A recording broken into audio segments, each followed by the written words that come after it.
Are you flipping out or flipping in? The hows, whys, and whats of the flipped classroom model.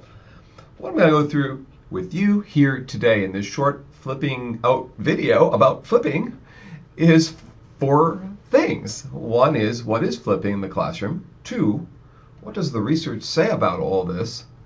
3, how can you do flipping the classroom? And 4, what are the benefits of flipping the classroom, as well as what are the problems and constraints that you might encounter in trying to flip. Ironically, I'm flipping in a week on flipping the classroom, so I'm demonstrating, I guess, part of this concept. What you'll have in here today, I think, is a little bit of video before coming to class, then videos within, some demonstrations, some reflections, and so forth. And who do we have to thank for flipping the classroom? None other than Salman Khan from the Khan Academy, who has like 59,000 degrees from Harvard and MIT. And he came up with this brilliant idea of flipping the classroom. And his one idea has impacted millions of students around the world. And millions of people watching his TED Talks have learned about it.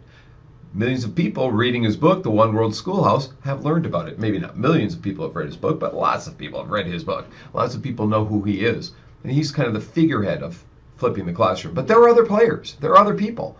There are definitely more people than Salman Khan doing this. But take a look at the Khan Academy, because he talks about moving from the old model of teaching and learning, a passive way of learning, to a more active and engaging way of learning and teaching. Trying to get students to consume learning before coming to class. The rote learning stuff happens before class instead of during class. And so you can provide more inspiration in class, more opportunities for mentoring and tutoring and engagement and problem solving that maybe didn't happen before. In fact, it's not just the kids in your classroom that benefit from the flipping notion, but kids in other classes might download the videos for all sorts of reasons, whether they lack teaching resources, as these kids do in India, or whether they're prepping for college examinations, or in a remedial class setting. There are many reasons why we flip or turn the classroom around, and we're basically taking this notion of the plethora of resources, the wealth of resources we have today that are online, instead of, in the past, relying on books that we read before class. Today we can store video that we couldn't store in the past. Today we can take this new pedagogical approach that moves from the group learning space to the individual space. In effect, it creates a more transformed environment, a chance for you to engage with others when you do come to the group space and not just receive passively what's going on. You might apply concepts, problem solve, problem find. You might watch these lectures at home at your own pace, replaying them over and over again, which is an advantage. And you basically rearranged the classroom time and shifted that notion of who's controlling the delivery of the content. In part, who owns that content, but you're changing where I guess the reception part of learning is happening, and changing then the classroom environment to be a more engaging, enlightening, interactive space where you might solve problems and scenarios and cases and situations and discuss them with other people. You might create a podcast show of your results, or a book, or a website. Instead of taking notes over and over and recording, you now have a chance to do that before coming to class. Instead of checking your Facebook account and your email and other things online and updating Twitter, now you're doing some problems in class with a group of other students. So you're no longer passively having this happen. Now you have a set of videos to watch, or screencasts that the instructor does, using Jing or Screener or some other tool. And in class you have these hands-on experience where the teacher's a guide to help you get into this content, a guide on the side, if you will. And this is not just true in high schools. This is also happening in medical schools with older students.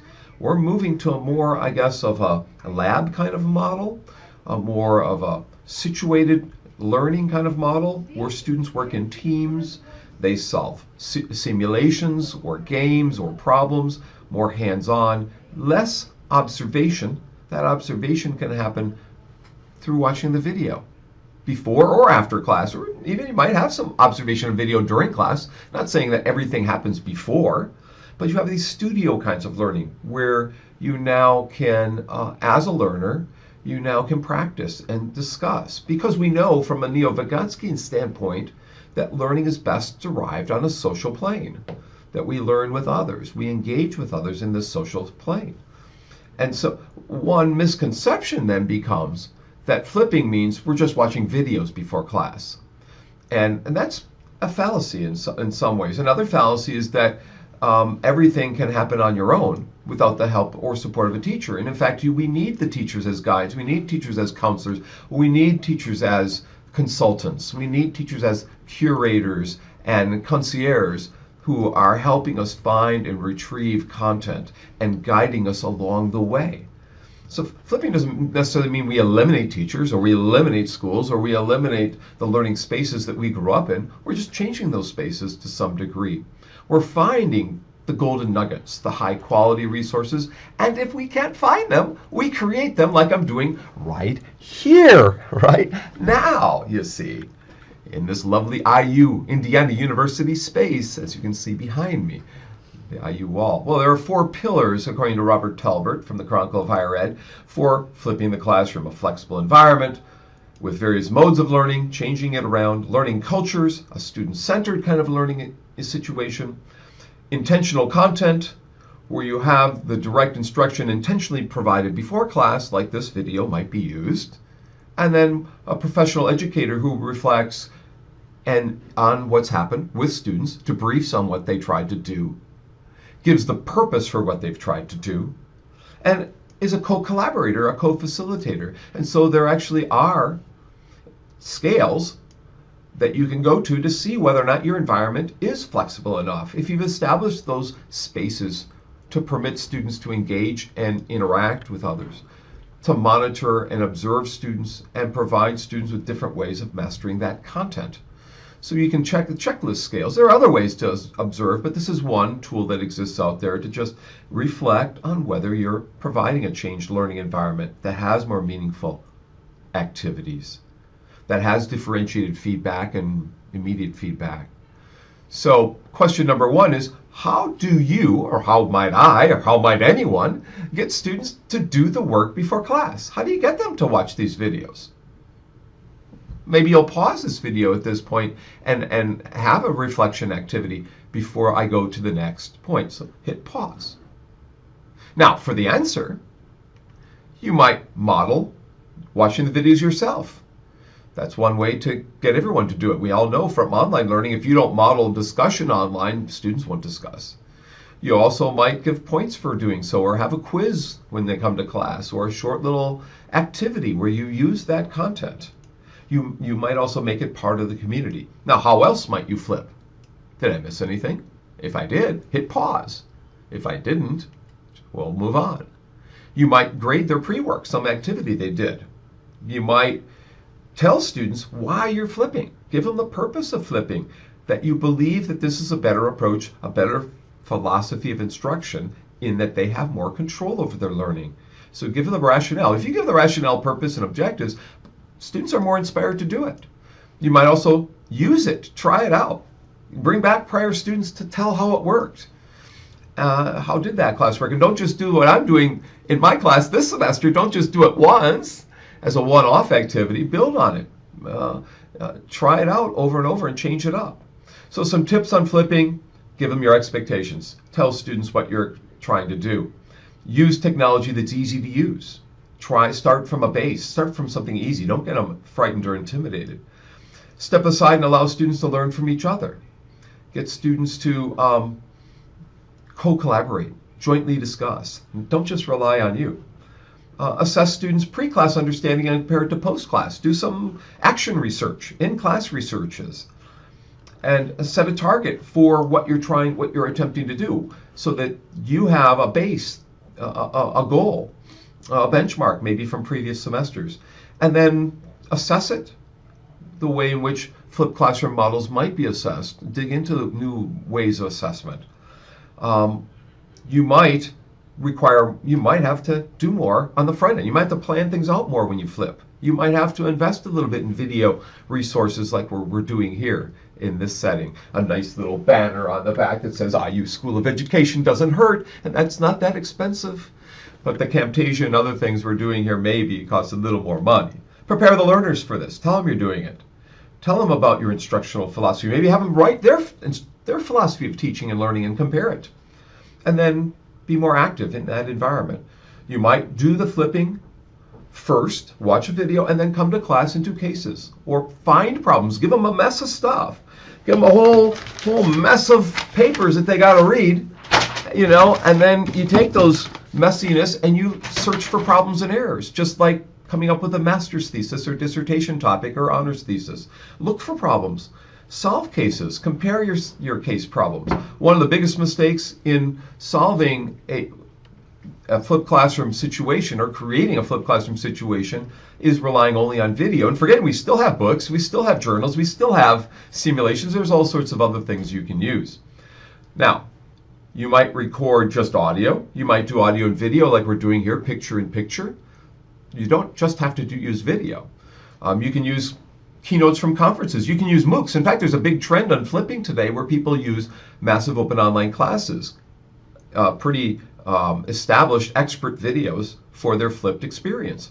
You might use publications combined with the video, or maybe you have the author reflect on their publications as a pre-activity, which is actually happening today with Pubcast, where you have a publication with a video wrapped around it. There's many ways in which we can get into a flipped classroom model. Now, Aaron Sams and John Bergman in Colorado created the Flip Notion, and they have a series of videos that they've designed that in my class will show, that talk about helping struggling students, that talk about increasing learner-learner interaction and things of that nature, that allow for learning to happen at different rates of speed. Students can come back and watch. There's Aaron Sams. You can watch his videos on Teaching for Tomorrow, the Flipped Classroom. Short videos. There's a number of short videos that explain how to do it, explain the technology involved. Watch, rewind, fast forward. There's a lot of technology here, but there's a lot of learning theory. I want you to reflect on the learning theory behind all this.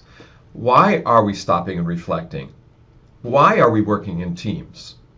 Why are we engaging in some kind of collaborative task during class after watching a video sequence? What do we do with that video later?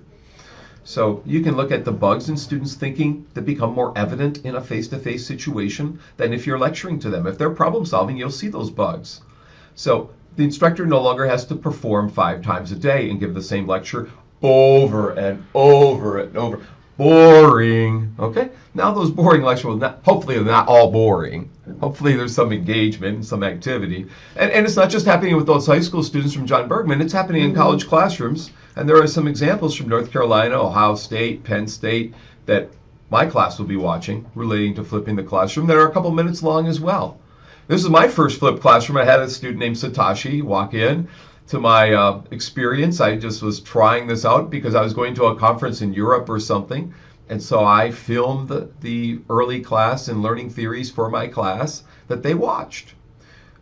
After that, I developed an 8-pack of videos for my learning theories class that students can watch. And when I teach online, they watch the videos. We come to class online and we discuss them. So that's the way in which I've actually tried out flipping. I've also created 27 videos on how to teach online that others can use as training programs for their instructors. You go to my homepage, you can get access to those. So flipped classroom research says, hey, military, they were able to increase competence in a short amount of time of military people, 500,000 soldiers getting skills at 85% A-level competence. There are kids going to high school in Germany, less D's and F's, more A's and B's as a result of flipped classroom. It's not just happening with military personnel and their families, but students in college settings learning introductory statistics are they're less satisfied with flip, but they're learning more. Some want to go back to the old model and just sit back and bring it in, but they're actually learning more. There's more connectedness, more collaboration. And if we look at engineering courses as well as statistics, you see a movement away from passive learning towards developing skills, design skills, improved understanding of course materials, greater depth of understanding. Again, another engineering statistics class. Apparently engineering faculty want to use this stuff. They're trying this out. More collaboration in psychology.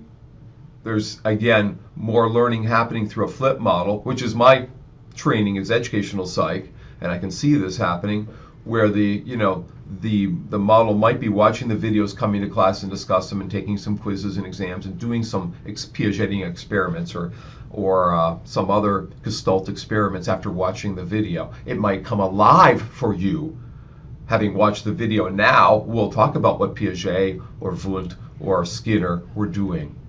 There also are labs that Pearson and other companies provide, virtual case studies in effect, that can help you understand how short-term memory works, long-term memory, schema theory if you're teaching psychology or other topics, study skills, the impact of mnemonics, or whatever it might happen to be. So there are also people talking about micro flipping, short flipping. Instead of this little video that's just 15 to 20 minutes long, you might do 5 minutes with clickers and mobile apps and activities and so forth. Now, how do you flip? These are some professors doing, with the guy on the left from UPenn doing a massive class in mythology. The other person created a video called I Flip, You Flip, We All Flip. It's a little bit long, so I won't show it here. But you can flip through creating screencasts. You can do it through Camtasia, recording yourself, like I'm doing here, in this Taj Mahal of all video studios here, with my assistant, Mink Young, who's too shy to get on camera. But we can put her on camera briefly in there, but I'll probably mess everything up now. Okay, so screencasting.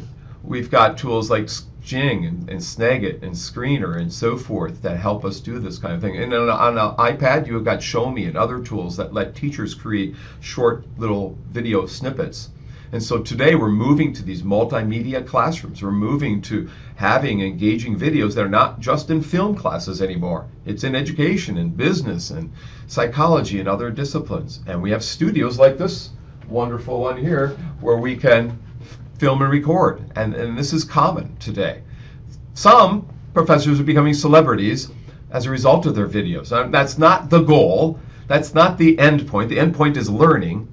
In all of this, the end game is to enhance teaching and learning. Now, some people become known for their biology research or chemistry research or astronomy because of having a famous TED Talk or TED Ed Talk.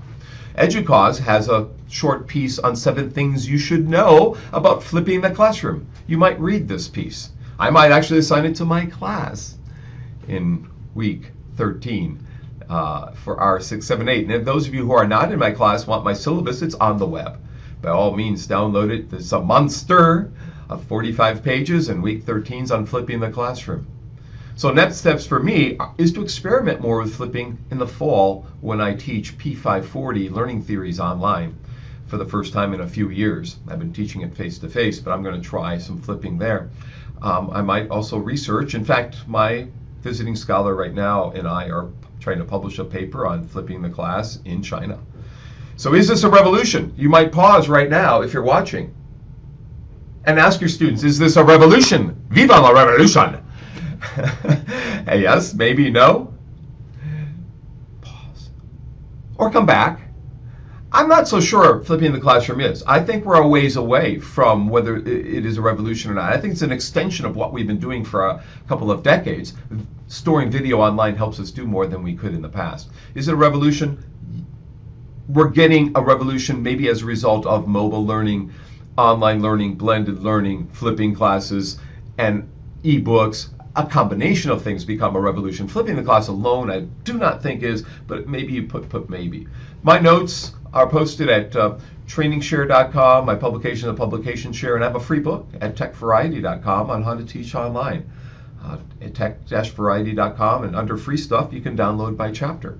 And there are many ideas about flipping the classroom in that book. So hopefully you've gotten something from this. That picture there is from Hanyang Cyber University in Seoul, Korea, where I had a chance to give some lectures. And they have elegant recording, very sophisticated recording technologies there because they're the top cyber university in Korea and maybe all of Asia. And so universities today are becoming known for this area. And that's why this topic becomes important. Not just because students learn more, but because there are jobs out there for people who know something about this field. Actually, we should take the opposite way. There are jobs, but more importantly, students are learning something. So I want to thank you for coming in. I want to thank Mink Young. You want to say something, Mink Young? So I want to thank Mink Young and her assistants, and thank everyone for the opportunity to talk to you about flipping the classroom. Be sure to watch some of those short little video snippets you'll understand more about the process of flipping. You'll understand more about the technologies involved in flipping and the results, because people are giving testimonials about the flipping process. Hopefully you will try this out yourself. Write to me. My email's there if you do. Good luck.